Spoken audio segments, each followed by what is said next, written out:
side and they just pinched us. I mean, I feel like we've talked about that. We don't want a guy in cafe. I'm not saying we want a guy cafe. We need a guy that's watching it though. He pushed all the way across and just naded us and averagely killed us. Yeah, it's pretty accurate. I mean, what's the guy at snipe watching? Cave style, I'm not actually sure what the series is. If anyone wants to, Murph, if you know how to edit like Nightbot command for the series, I think it's 2-to-1. That was a good nade. I'm dropping on him. He's one shot down here. I should kill him. Wait, no one's capping. I got him. Yep. Nice job. I'm getting catwalk. Having red side, I talked about this on the All-Star match when I was in the booth at X Games, but red side is such an unbelievable advantage in this game type. Like, that nade that Justin just threw, not that hard of a nade, and you can if they go right for camo at least and get it, you almost always kill them just like that because that nade hits them so perfectly. And you spawn with OS and outside. You get just better angles towards outside. Yeah, that was ridiculous. That was an insane rocket. You might want to double check what the series score is, though. I think it's 2-to-1, but one of you guys probably know better. I'm too focused on each game. What was this? I don't know why Assault rushed him like that. He was probably trying to help his teammate, but he could have most likely lived if he played that a little bit slower. You guys might be able to hear Eric in my headphones.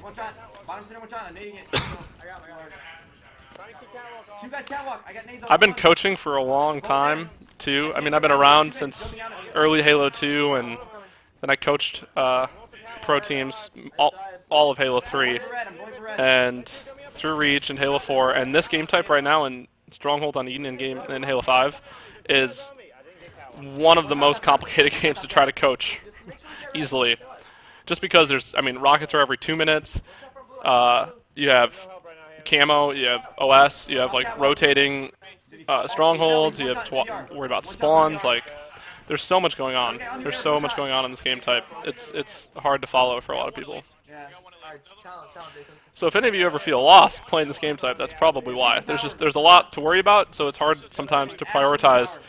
And I mean, when you're playing Halo at this like fast of a level, especially with how fast this game is, you have to make those like instinctual decisions, and so sometimes it's hard to know like in a split second when you spawn somewhere like what do I need to do, because there's just so many situations where something's coming up or you need to like be here to block spawns and rotate with your teammates. It's very difficult. This game type's very hard.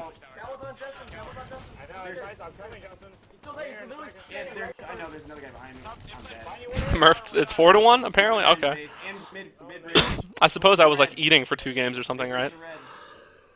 In red, I know. Weak in red. Very weak in red. I spawned catwalk. I'm gonna push for catwalk. We're here. I'm gonna turn them up a bit more. I'm kind of just rambling about stuff, and I kind of want to hear them. They spawned red attic, maybe? And I should probably try to pay more attention to the game. They're gonna charge it. He's weak in it. Oh my god, he's one shot. Absolutely. Red Nest one shot as well, Hysteria. I'm pushing catwalk. I don't think so. Man. Rocks are gonna be dead. Oh my god, that guy choked. Was that yeah, that was Cleat. Damn. Red Nest is at weak. That guy's gonna live. He's absolute red. Wow. It's unfortunate. This is the only map where it's very possible to triple cap too. Well, those are good shots. There's 2 guys at red. There were 2 guys at red. We could probably be able to take 2 pretty quickly though, because you saw on Justin's screen at least that there was 3 guys there at red. And yeah, so we had a good spawn out from the triple cap, but just the nature of the map, like it lets you get a triple cap and actually hold it. On rig, it's not possible to try to really hold that triple cap for very long, or at least it's ill-advised. I mean, you probably should not. You should try to just hold 2. It's a much easier setup to actually hold.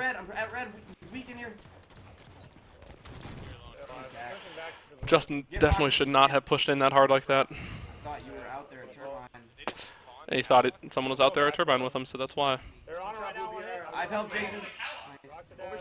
Overshield. I'm going for it. Yeah, top catwalk beat. 3 shots. Yeah, they got it. I'm here, Jason. I'm here. He's dead. Those should be gone. She's dead. Rocks is nice. We got Rocks. No, this is dead. Eric's got camo. I'm in red nest. Watch out, bottom center blue. Watch out, bottom blue. I got one. I got him. Rocks. I was about to say, I bet there's a guy crouching there. They're in blue attic. I'm not sure who that was on the other team, but that's a really good play.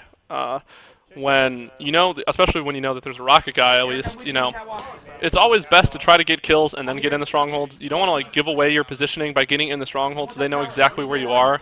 And that guy was just around the corner, you know, with an SMG, which is a quick kill. He was able to pick up a trade on rocket guy, which is a huge win. He's gonna be on camel spawn. He's one hit. Turbine weak. I'm here with you, Hammy. I'm one shot though. Jesus. I'm one shot, Hammy. I'm living. I got him. I'm dead. I'm dead. Man, that was it. Justin probably should have died there. That was a really good job to stay alive.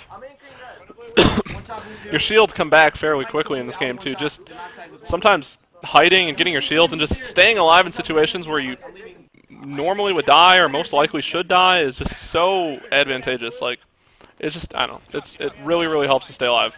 It increases your odds to win so much if you can just stay alive in these types of situations right here. Yo, top tower. I got one at tower. Justin's playing really well. He should probably tell them he's staying at tower and everyone else should focus on rockets, though. Justin should not bail for rockets for sure.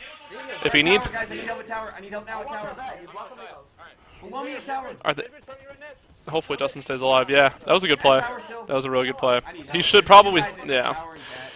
The other team gave up rockets to try to get tower control, which... You can argue that that's good. It's working out right now at least, but we should definitely... We spawn blue is how that happens. So now we're going to be able to take blue and try to take red nest. I don't think they communicated who was doing what. If I was in the game and this was a tournament, I would have communicated that they needed to go for rockets. Because we knew, I just said like 15 to 20 seconds before rockets came up, Justin was the only guy at tower. The other three should rotate around, get rockets, and then push to blue. And instead, I'm not sure exactly what everyone did. And we only picked up rockets like 15, 20 seconds after they spawned. Like, Justin had their attention in tower, and they sent guys to tower. We should have been able to easily get those rockets and then get red nest and blue much earlier. That's a pretty good example of when I can make like a significant difference in the game, as opposed to them playing online versus me at a tournament.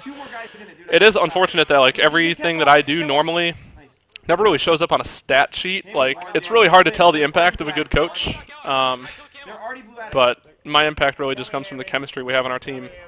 You know, they trust my opinion and my, you know, play calls like in game if I tell anyone we need to do anything. Absolute. Oh, that's usually not a good nade. We gotta go to red. We're gonna be at red. It's still a very winnable game. It's going to be really important to try to get this overshield. God, that's just the worst spawn in the game. You spawn low. He's not going to be... Oh my god, how are you alive? That would be so infuriating if I was on the other team. Assault's one shot at OS spawn. Absolute outside red. I'm here. I'm here. Nice. They're catwalk. Watch catwalk. They're gonna be there. I'm here. I'm in chat. Outside of rocket spawn. All right, live, Jason. Two guys there. Another guy. Nice. Red nest weak, guys in oxide. There's three guys red. Three guys red nest. Three guys red fan. I don't know what this route is right now, but Another guy red nest weak. I'm leaving. I think it's working out for him. I left him. Nice. We should try to anticipate these spawns here, because they're probably going to spawn blue. Yeah, they spawn blue attic. I was going to say we pushed in so far, they're probably going to be blue. We should get red. We should have gotten red nest right away. They'll probably win off of this one. We were pretty slow to getting red nest there because we got the kills on the guys at red, and we pushed in so far that they blocked the spawns at red. So we should have taken red immediately because they're obviously going to spawn out, and they got the next most common spawn besides red would have been blue attic.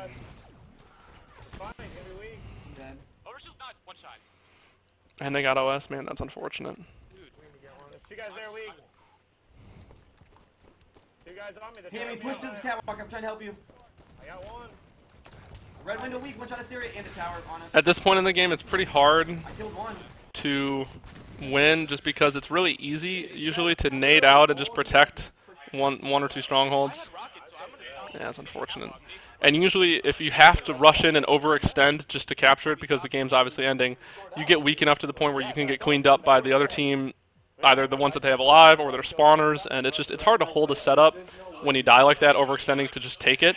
So it's pretty easy to close out those types of games. You don't see a lot of big comebacks on Eden Strongholds, and that's why you know, you guys have probably seen like pretty ridiculous comebacks on Rig where a team can have 99 and another team could have like 60 or lower, and one team could totally come back and win 199. But that's exactly why that doesn't happen very often on Eden.